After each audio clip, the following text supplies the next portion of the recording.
يا أهل، أنا كيرو، ودي الحلقة رقم 9 من بودكاست أفكار مع فنجان القهوة. البودكاست اللي هنحاول نلاقي فيه لحظات من السلام النفسي وسط دوشة الحياة.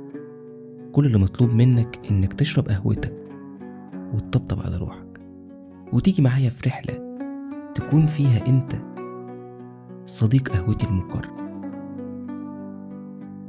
وفي نهاية الحلقة هكون سعيد لو شاركتوني تعليقاتكم وأفكاركم للحلقات الجاية، وكمان على سبيل الدعم والحب هكون ممتن جدا لو قيمت البودكاست ده على منصة البودكاست اللي بتحب تسمع منها. قهوة سعيدة.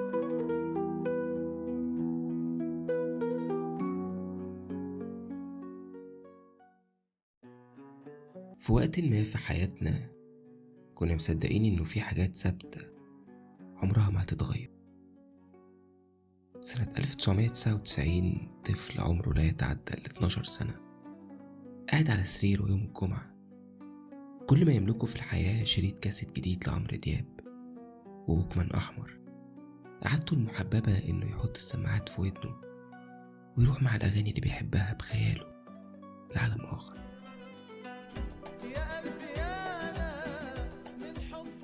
بيغزل أحلامه الوردية ويتخيل الدنيا من بعيد كأنها عروسة بحر جميلة زي اللي في أفلام الكرتون اللي بيحبها. يحلم بيوم ما يكبر فتفتح له دراعتها وتاخده معاها لعالم بعيد تتحقق فيه كل أمنياته. يفتح عينيه يلمح من باب أوضته الموارب ترابيزة صغيرة في ركنة الصالون عليها جورنال الجمعة وجنبه فنجان قهوة فاضي وطفاية سجاير وسجارة بيطلع منها آخر دخان فيها. توتر أبوه مالي الجو لدرجة إنه نسي يطفي سجارته كويس قبل ما يقوم. بيقرب بيمسك الجورنال بتهجم عليه ريحة ورق الجرايد وحبرها المعروف مخلوطة في الجو بريحة القهوة وبواقي دخان السجاير. لغته العربية وقتها ما كانتش قوية، لكنه حاول تجميع حروف الخبر اللي وقع عينه عليه يمكن يحاول يفهمه. باللون الأحمر وبالبنط العريض عنوان خبر بيقول: هل سينتهي العالم سنة 2000؟ فاكر كويس كلام زمايله ومدرسينه في المدرسة وجلسات أصدقاء أبوه في صالون بيتهم، نشرات الأخبار، أيام وشهور وقف فيها العالم على أطراف صوابعه في خوف بيراقب اللي ممكن يحصل. عالم خايف إنه تنهار التكنولوجيا اللي قدر يوصلها لحد دلوقتي تحت راس خطأ رقمي بسيط اسمه Y2K أو المعروف بخطأ الألفية. وهو ببساطة الخوف من عدم قدرة أجهزة الكمبيوتر إنها تفهم الفرق بين 1900 و2000. ومنها انفجرت الإشاعات في كل مكان، الطيارات هتقع والسفن هتغرق وخزن البنوك في العالم هتتفتح وأمريكا مش هتكون موجودة تاني على الخريطة. كلها إشاعات سمعتها وما زلت فاكرها وأنا يعني كسرت نص 30 من عمري. لكن الطفل اللي كلمتك عنه ما كانش خايف من نهاية العالم بقدر ما كان خايف على ثوابت حياته الصغيرة ومكتسبات حياته البسيطة وأحلامه اللي لسه بيرسم فيها وحكايته اللي شاف نفسه فيها شاطر حسن. إنه بكرة يكبر ويسافر يلف العالم وتقع في حبه أجمل بنت في الدنيا، يركب العربية الرياضية اللي لسه مقصقص صورتها من مجلته المفضلة، يبقى مشهور. لكن وسط كل أحلامه الكبيرة كان عنده أمنيات بسيطة تانية، إنه يبقى كل شيء في حياته زي ما هو: سريره وأوضته، بوستر مايكل جاكسون على الحيطة، رف مكتبة شرايط الكاسيت على الكام كتاب اللي قراه، أصحاب طفولته يفضلوا زي ما هم، أهله وتجميعة العيلة من غير ما حد يمشي أو يفارق. ضحكته يفضل صوتها عالي، وروحه تفضل شايلة الأمل المطلق اللي يخليه يفوت في الحديد. أشياء افتكرها ثابتة، ثم كبر واكتشف إن عروسة البحر الجميلة طلعت نداها، وإن الحياة صحيح ما انتهتش سنة 2000، لكنها ما سابتش شيء في حياته بعد كده في مكانه. وشاف إزاي ممكن تهب ريح الحياة فتقلع كل ثوابت حياته من مكانها، وتسيبه زي شجرة بتقاوح تمسك بجذورها في الأرض بكل ما فيها، ومع ذلك يفضل واقف بيقاوم ويحارب عشان يلاقي أرض ثابتة وسط عبث الحياة. ألبرت كامو الفيلسوف الشهير الحاصل على جائزة نوبل، واللي عمره ما كتب في كتاباته عن عالم منظم أو مثالي أو مستقر، لكنه كان بيتحدى العبث والفوضى واللا يقين في فلسفته. ما كانش شايف إن العبث لعنة الإنسان المفروض يهرب منها، لكنه حقيقة والمفروض يتعايش معها. ومع ذلك قال عبارته الشهيرة: علينا أن نتخيل سيزيف سعيدا. وسيزيف هو الملك اللي عاقبته الآلهة بعقاب أبدي، إنه يدحرج صخرة ضخمة ويطلع بيها لقمة الجبل. كل ما يقرب تتدحرج تاني لتحت، فيبدأ من جديد ويقع ويعيد المحاولة ويقع تاني إلى ما لا نهاية ومدى الحياة. كامو شاف الحكاية دي من منظور تاني مختلف. شاف في سيزيف رمز لحالة الإنسان في عالم مليان بالعبث، عالم ما فيهوش معنى واضح أو غاية حقيقية، دايرة ما بتنتهيش فيها الإنسان بيجرب ويفشل ويقف ويعيد المحاولة، برغم كل ألم السقوط أوقات، ورغم كل الفراغ اللي بتسيبه جواه التجارب الفاشلة. بيقول الخال الأبنودي في كلمات غنوة كتبها الفيلم من حبة سنين مش قليلة: بنلف في دواير والدنيا تلف بينا، ودايما ننتهي في مطرح ما ابتدينا. كامو بيشوف إن الإنسان بيملك شيء واحد، وهو حرية الاختيار، حرية مواجهة العبث وقبوله والبحث عن معنى في وسط كل اللي بيحصل، وإن كل إنسان فينا بيزق صخرته الخاصة، وكأن سيزيف هو كل واحد فينا في لحظة سقوط الصخرة بعد ما افتكر إنه قرب يوصل، بيقف على حافة القمة يبص لها وهي بتتدحرج قدامه، فياخد نفس عميق ويبتسم ويروح يبدأ من جديد. ربما تكون الحياة بلا ثوابت فعلا، لكن السعي نفسه هنا هو المعنى الحقيقي ليها. وهنا يبدأ السؤال: هل نقدر نعيش من غير ثوابت؟ ولا احنا بنتمسك بأي شيء ثابت عشان خايفين لنضيع وسط بحر التغيير؟ أحيانا بتكون الثوابت حبل نجاة بنتمسك بيه علشان نفتكر احنا مين، نحافظ على جمال حقيقتنا واحنا بنشوف العالم حوالينا بيتغير. أنا بنتمي لجيل انضربت كل ثوابته في مقتل. بيقول قانون نيوتن الأول المعروف باسم القصور الذاتي: الجسم الساكن بيفضل ساكن، والجسم المتحرك بيفضل متحرك في نفس الاتجاه وبنفس السرعة، إلا إذا أثرت عليه قوة خارجية. وإحنا كمان جوانا قوانين الفيزياء نفسها.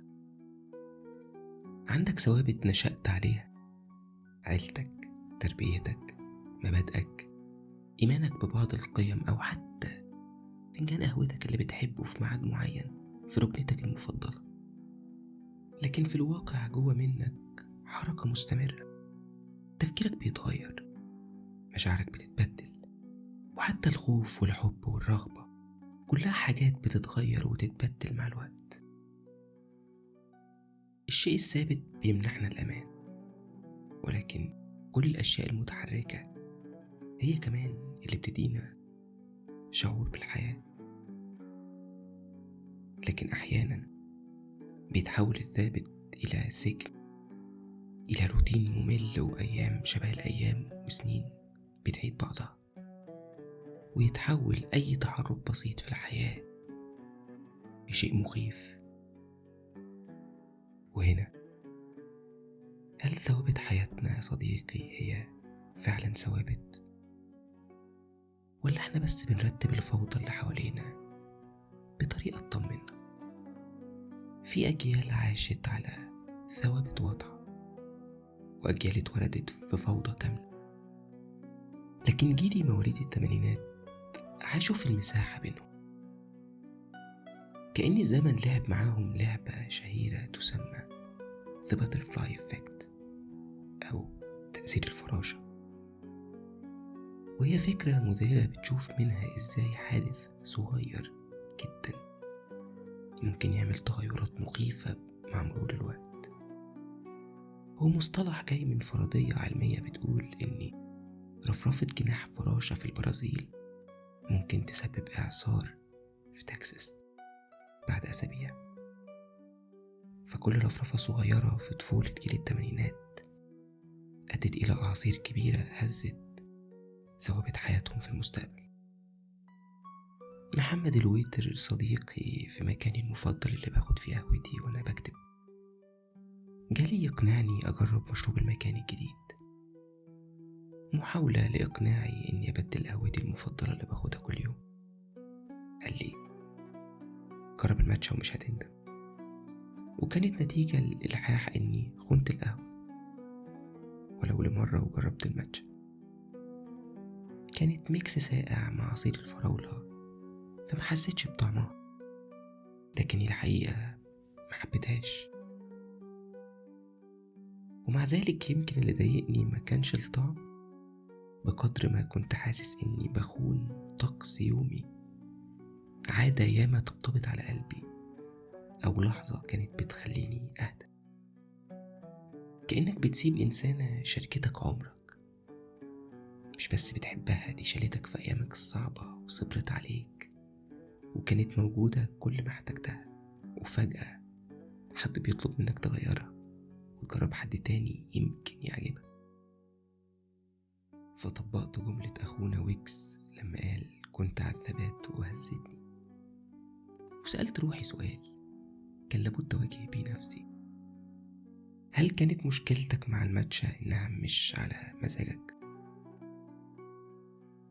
ولا أنت متعلق عاطفيا بالقهوة وبقت جزء منك ومن لحظاتك، وجزء كأنه ثابت في حياتك بتتحايل بيه على الفوضى كل يوم؟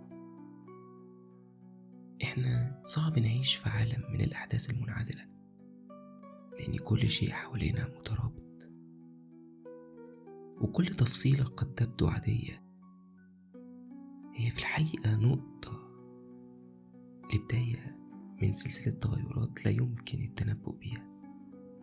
وده نفسه جوهر نظرية الفوضى، إن أمور الحياة عمرها ما بتمشي في مسارات مستقيمة، لكن بتتشكل من آلاف التغيرات الصغيرة اللي بتعمل فرق كبير في النهاية.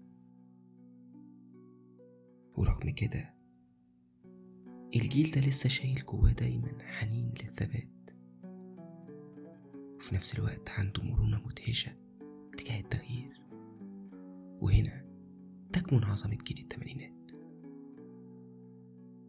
كأنهم بيجروا على أرض متحركة، زي طفل شقي قرر يتحدى الجاذبية ويطلع سلم الكهرباء في المول على رجليه، وفاكر نفسه بيسبق كل اللي حواليه، فينتهي بيه الأمر إنه بيدور على أي شيء ثابت يمسك فيه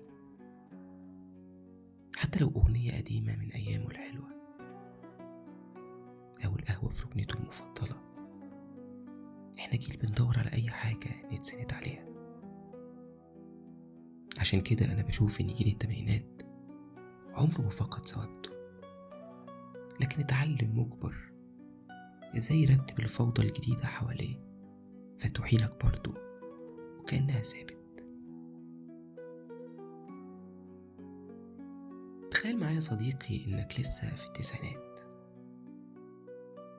كل متعة حياتك إنك تقعد تحت ضوء الشمس اللي داخل من الشيش، تفتح مجلتك المفضلة ميكي وتغوص جوا العلاقة العجيبة اللي بين بطوط وعم ده، اللي دايما بتخليك تضحك وتفكر في نفس الوقت.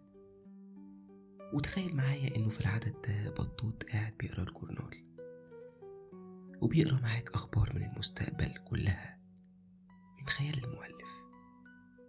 أول خبر: مشروب أخضر غريب يكتسح السوق ويحل بديلا عن القهوة. يقلب الصفحة. تاني خبر: عروسة بشكل مخيف اسمها اللبوبو تظهر وهي متعلقة في شنط كل البنات.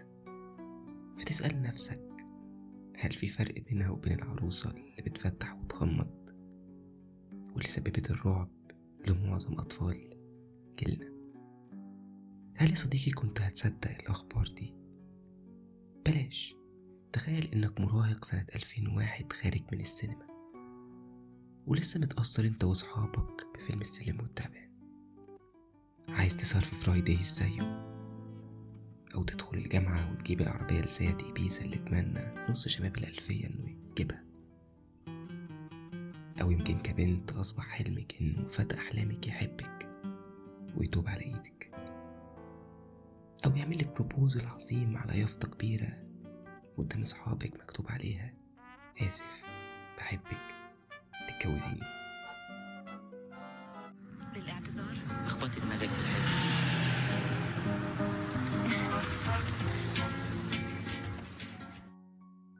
وانت غرقان في وسط أحلامك الرومانسية دي، تلاقي شخص جايلك من المستقبل بيقولك بعد حاجة و20 سنة أستاذ طارق العريان هيعمل من الفيلم ده جزء تاني بأبطال تانيين. بتلعبوا ليه في الثوابت يا اخوان؟ ولكن يا صديقي انت محتاج تسأل، هل الثوابت فعلا ثوابت؟ كلنا اوقات بنتشد لفكرة الثابت لحاجة نقدر نرجع لها لما الدنيا تتشقلب، لكن الحقيقة مفيش حاجة ثابتة بالكامل. كل شيء حواليك بيتحرك بيتغير، حتى قناعاتنا اللي كنا بنشوفها راسخة. في كل مرة كنا بنقول ثوابت بنتكلم عن الحاجات اللي اتربينا عليها، اللي اتقالنا انها صح وما ينفعش نغيرها. لكن الزمن بيقول العكس، اللي كان ثابت لجيل ممكن يكون مجرد فكرة عابرة للجيل اللي بعده. زي الانترنت اللي كان خطر زمان وبقى دلوقتي جزء من كل حاجة في حياتنا. والاي اي او الذكاء الاصطناعي اللي كتير خايفين منه دلوقتي هيبقى جزء اصيل من حياة الجيل اللي بعدنا. الانسان بطبيعته بيفضل يدور على اليقين لانه بيمنحه شعور بالامان، لكن في نفس الوقت الانسان هو اكتر كائن بيسعى لكسر الحواجز وتحدي القواعد لما يشعر انها مش بتناسب احتياجاته في الوقت ده. نزار قباني قالها ببساطة: وما في الحب ثوابت وما في العقل ثابت، كل شيء متغير. الإنسان طول الوقت عنده عداوة مع التغيير، وكأنه بيقول سيب لي اللي أنا عارفه زي ما أنا عارفه. كأن التغيير بيهدد وجودنا. في وسط كل التغييرات اللي بتحاول تهز الثوابت في حياتنا بيجي سؤال مهم: ايه الثابت الحقيقي اللي ممكن نتمسك بيه وسط كل ده؟ صوتك الداخلي اللي بيقولك ده غلط وده صح، قلبك اللي لسه بيطبطب حتى لو العالم بقى جاف أو ناشف، الناس اللي بيحبوك من غير شروط، اللي بيشوفوك حلو حتى لما بتبقى في لحظات مش شايف نفسك كده. ذكرياتك اللي فيها ريحة بيتك القديم ودفع عيلتك وأمان حبايبك، إيمانك بربنا وبأي حاجة بتدي لحياتك معنى حتى لو بسيطة. لأنه لما الدنيا تترب تحت رجلك، وجود حاجة ثابتة بيرجعك لنفسك. الثوابت مش دايما مقاومة للتغيير، دي محاولتك إنك تحافظ على الحتة اللي باقية منك وسط طوفان الفوضى اللي حاصل حواليك. فاشرب قهوتك وطبطب على نفسك. في حاجات صغيرة جواك لو ضيعتها صدقني هتتوه. الزمن بيتبدل والناس بتتحول، واحنا نفسنا بنكبر وبننضج وبنتغير. كل يوم حاجة بتتكسر جوانا وحاجة تانية بتتبني مكانها جديدة. فاكر مرة صديقة من أصدقاء طفولتي سألتني: هو أنت لسه زي زمان؟ سكت، مش عشان معرفتش أرد، بس علشان السؤال كان صعب. وفكرت، لقيتني أنا اتغيرت، لكن جوايا في حاجات أكيد لسه زي ما هي، ولسه زي معظم أبناء جيلي وسط كل الفوضى اللي حوالينا. بنحاول نحافظ على حاجات حلوة ثابتة، يمكن نفس الشغف البسيط أو نفس الحنين للأيام الحلوة اللي يا ريتها دامت. وفي نهاية رحلتنا سوا النهاردة يا صديقي، ومع فنجان قهوتك اللي جاية، افتكر دايما إن اللي جواك أقوى من أي تغيير حواليك. الحياة بتتحرك وإحنا معاها، لكن صدقني الروح اللي بتعرف طريقها عمرها ما بتضيع.